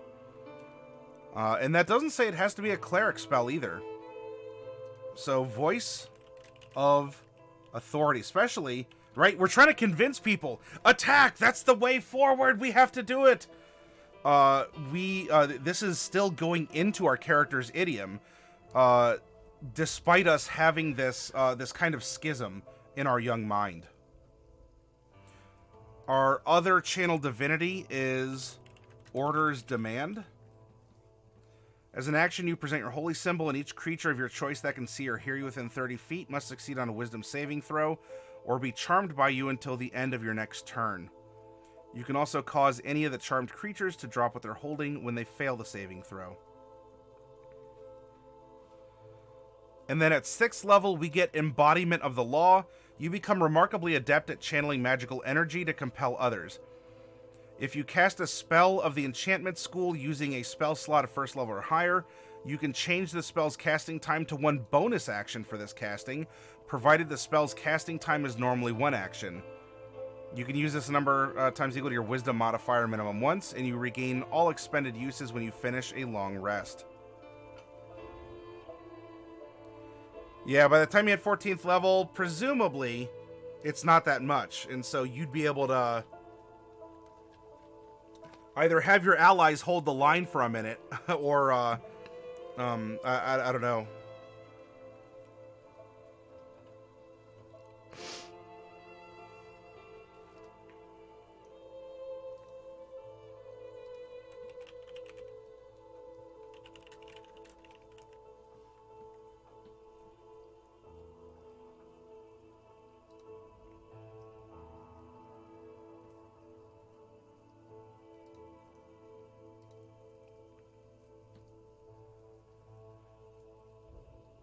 Okay.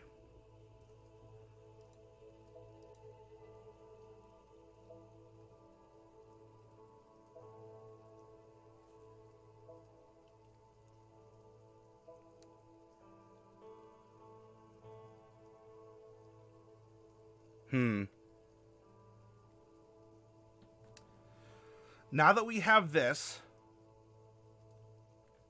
it's time to distribute our standard array. 15, 14, 13, 12, 10, and 8.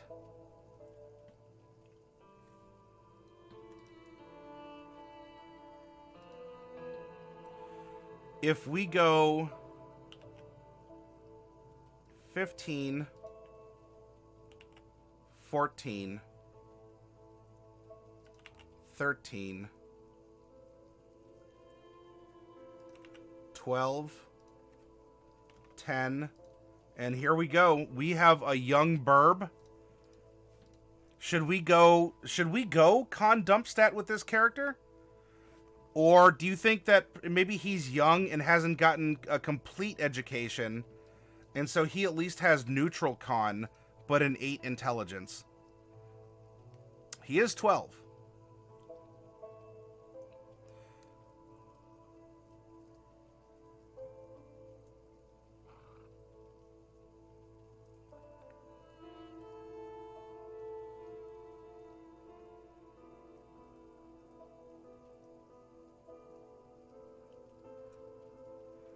Yeah, that could be the deity that is channeling this orderly aspect, you know, to find calm and peace or to help bring peace to others. Whereas the genie is like more gold, flashy stuff. Absolutely.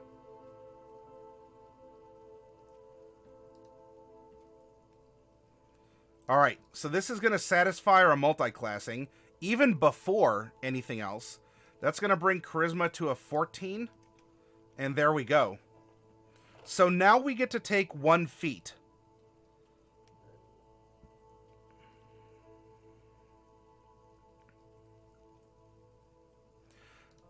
Do any feats come to mind for a character like this?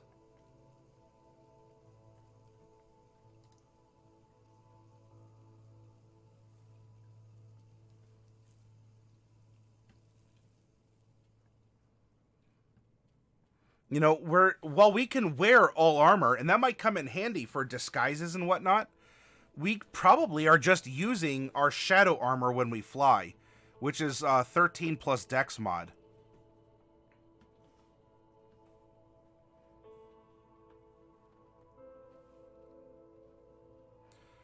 something like Keen Mind could be a roleplay, or could roleplay into it, because he does have or he could have a keen mind, or he's always paying attention, or if not that, then perhaps Observant might be better. Now it's passive perception and intelligence. It could reflect the fact he's trying to seek answers. We could also just be mobile. That would increase our fly speed to 40 feet and our run to 35. And when you make a melee attack against a creature, you don't provoke opportunity attacks for the rest of the turn, whether you hit or not. And that means that we can actually have flybys.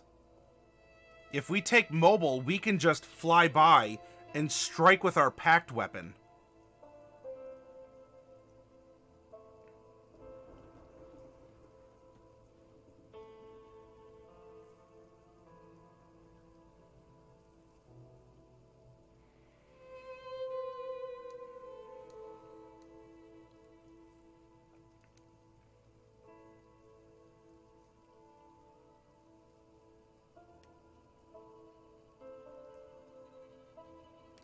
Tough for survivability.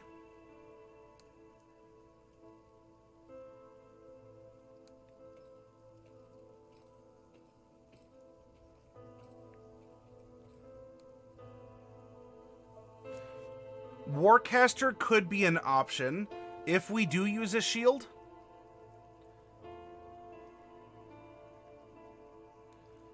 Chris, you're thinking resilient? What would you want to make resilient?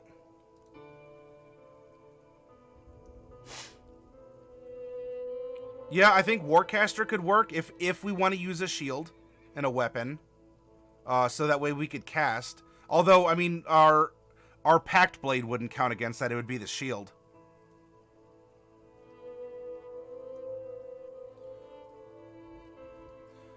We already have proficiency in Wisdom and Charisma from our Warlock initial class. So you think Dex? So that'd pop our Dex up 1, and then we'd be good at dodging things while we're flying.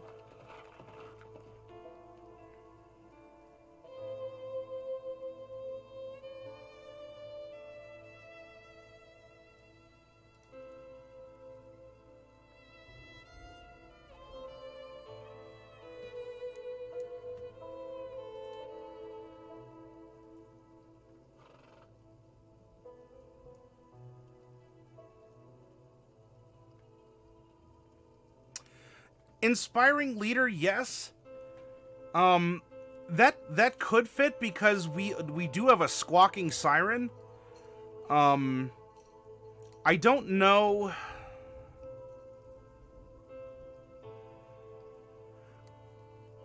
I think, we can work with others. I don't see this as a character that is necessarily... I don't want to let the name of the feat mean that just because you take a feat called Inspiring Leader, that you are the leader of the group. It may not be bad, but I think there's other things. Our character would want to directly invoke perhaps one-on-one aid through spells or other things.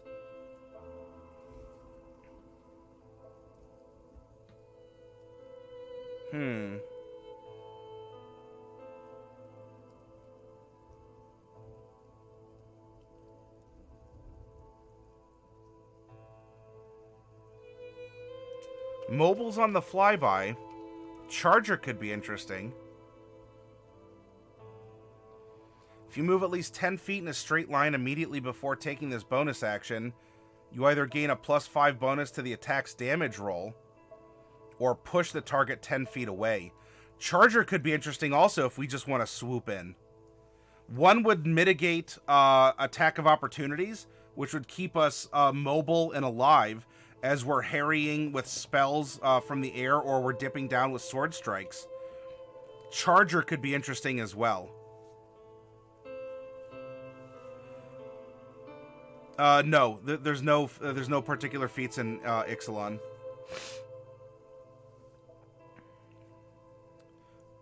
And no, you're right, Chris. You're right. I'm weighing a couple different ones.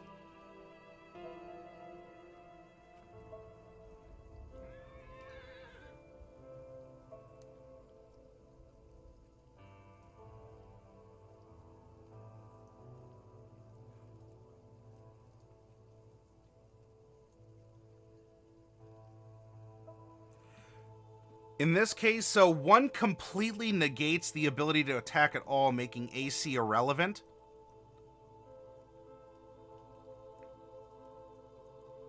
Hmm.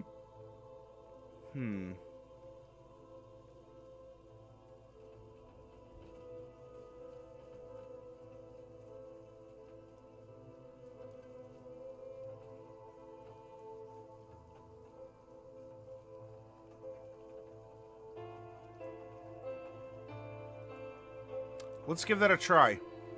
So if we do that, if we go... Although, does that fit the character thematically? Ooh, that sounds really tasty. What kind of lasagna? Important question. If we did that, Dex would go to 16 and we'd get proficiency. Now that we have our standard array, our racial modifiers, and our feat, that means that we get our... So normally we get 4, 8, 12, and then our 4 Cleric, but one of those was eaten up by our feat. This gives us 6 points that we can drop into things. And if we did that, the 6 points...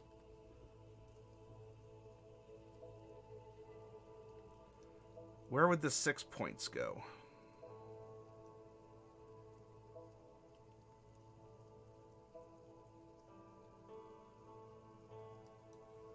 Maybe 1, 2, 3, 4, 5, 6. Hey, that's fine. I just had a store brand lasagna the other day.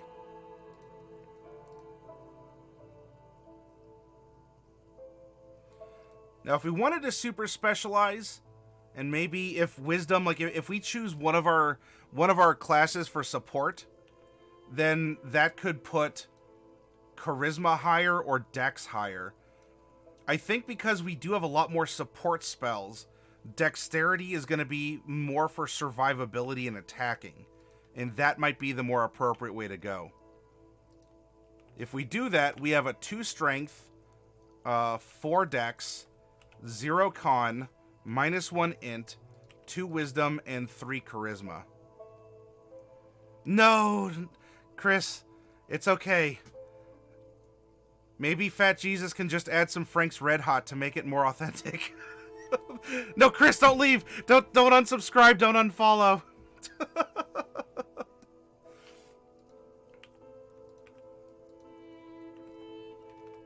I'd say I'm not worth it, but that would be the whole point.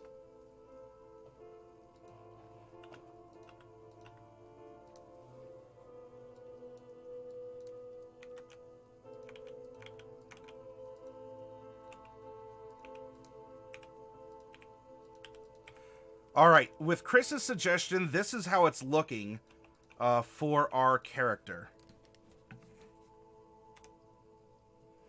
Passive perception of 12. Armor class would be 17 if we're using our mage armor. I'm going to put a question mark still because we may or may not be using a shield, and we may or may not be having heavy armor. We may or may not be having all sorts of stuff. So I'm just going to leave that a big old question mark, but we do get a +4 initiative. Our current hit points, we get 8 at level 1 since that's our hit die. Then for our remaining 19 levels, we get 5 as that's half +1. Then for all of our levels, which is 20, you get bonus hit points equal to your con mod, and that's going to just equal 0 because that's the multiplier. So we have 95 plus 8 is 103 hit points. Whoops. 103 hit points at level 20. If we're attacking off of strength with our weapon, it's an 8. If we're attacking off of dex, it's a 10. Both are... So that gives us a great amount of versatility. Now, if we're attacking with... if we wanted our numbers to be easier, then we'd put 16 wisdom. If we're attacking with charisma, that is going to be a 9 or an 8 off of wisdom, which is going to give us a 17 or a 16 off of our saves.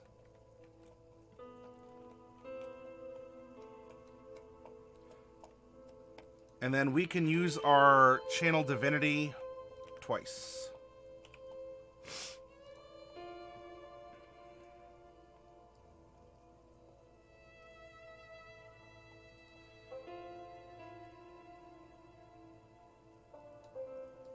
Carry this down. This was 17 and 16, and this was 9 and 8.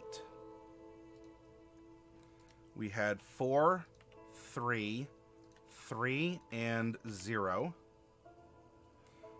And we need to indicate that these are Warlock spells. Now, we don't need to actually choose our Warlock spells in this exercise, or especially our Cleric, because our Cleric spells are modular. But, Cleric spells prepared equals Wisdom modifier plus half our Cleric level. So half our Cleric level is 3 plus Wisdom modifier is 2. So we can prepare 5 Cleric spells in addition to what we have as our domain spells. And then we are going to get 4 Cleric cantrips.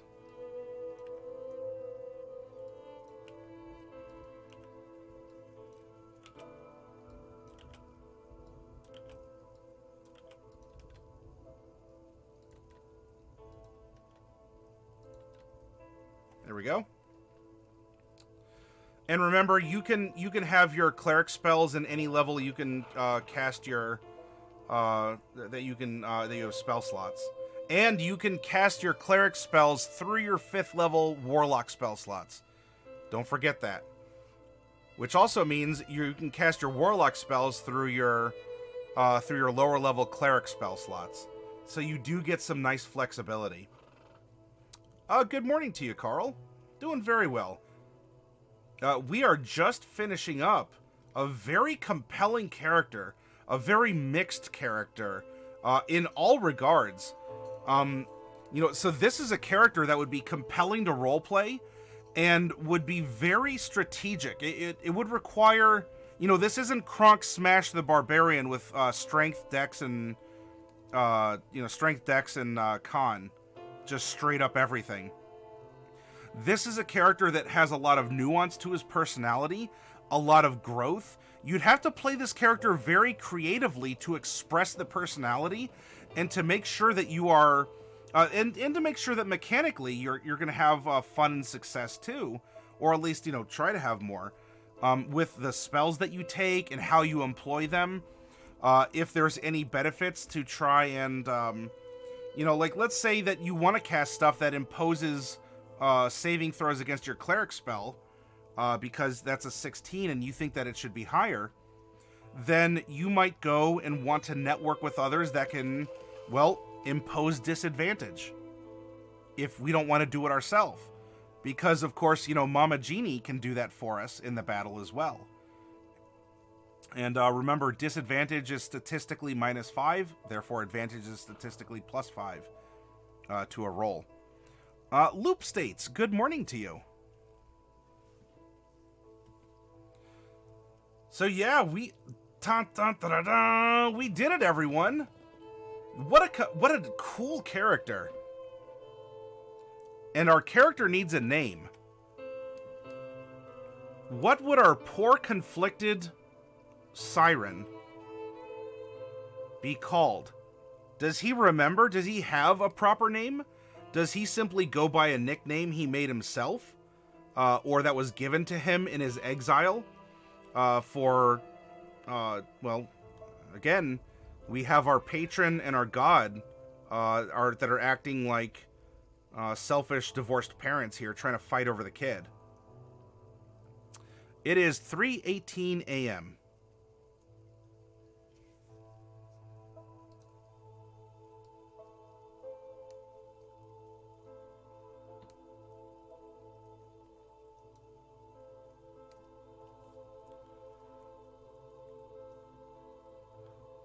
Kerr Porter Lee? Or is that like cheer?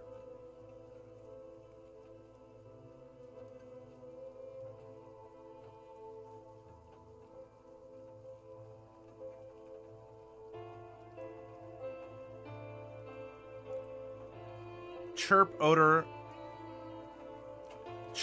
Lee?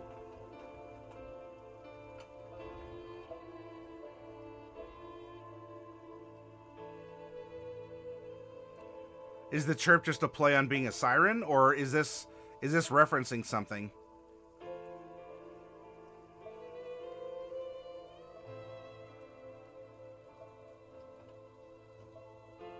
Because at first I was thinking that maybe it was a bird joke. Bats are what, order Chiroptera? Am I correct in that? Any biology nerds out there? Bats are Chiroptera. Well, we did roll a siren. Who's to say that we have to be a bird siren? Just like our Aarakocra that we rolled earlier this week. Could be a flying squirrel siren. Could be a bat siren.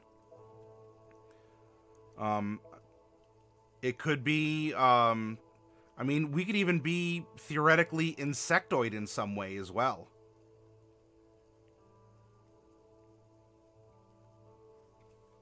But if there's a name that stands out, then let me know. I mean, Chirp Orderly as a pun. I'm not against it. You know, I like knowing, you know, if there's a name that at least it has a base of some kind to it.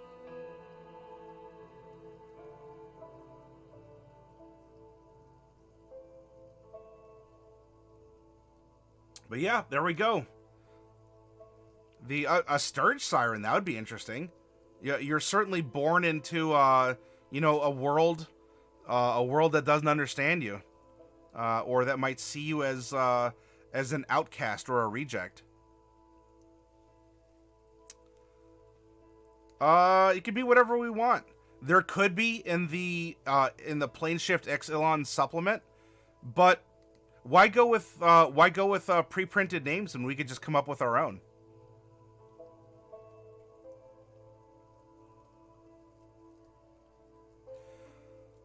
Latest character you made, looking at random name tables, Brugor Scumcrumpa. And tell me of the Scumcrumpa family. What do they do?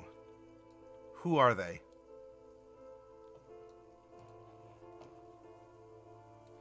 Is that a language? Is that like Orcish for like beautiful flower? Or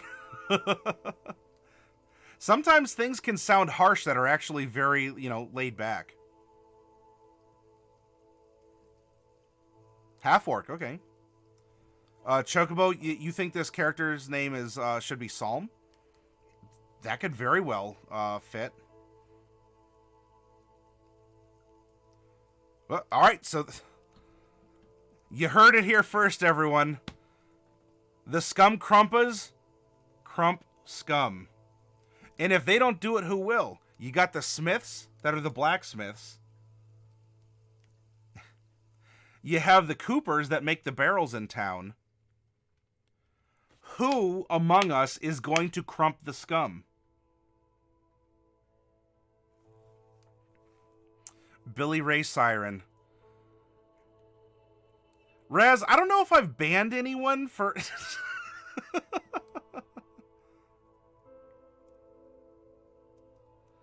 Chocobo would be a great name for our bird boy.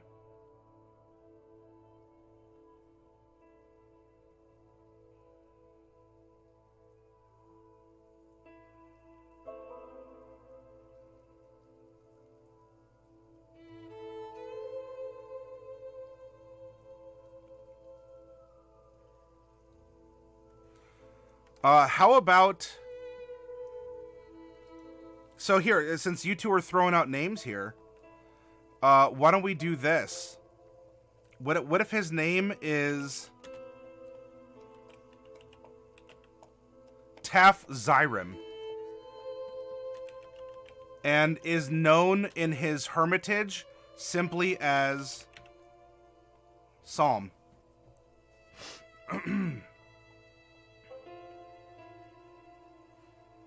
Where did I get the name Taff? Where did I get the name Xiren?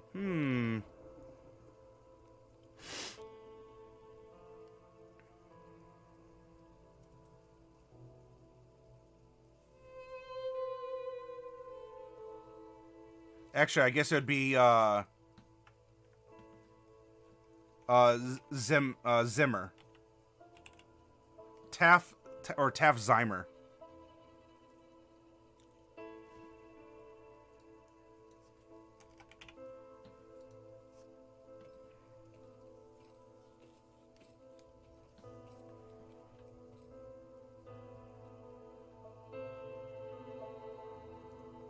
Ta-da! We did it, everyone!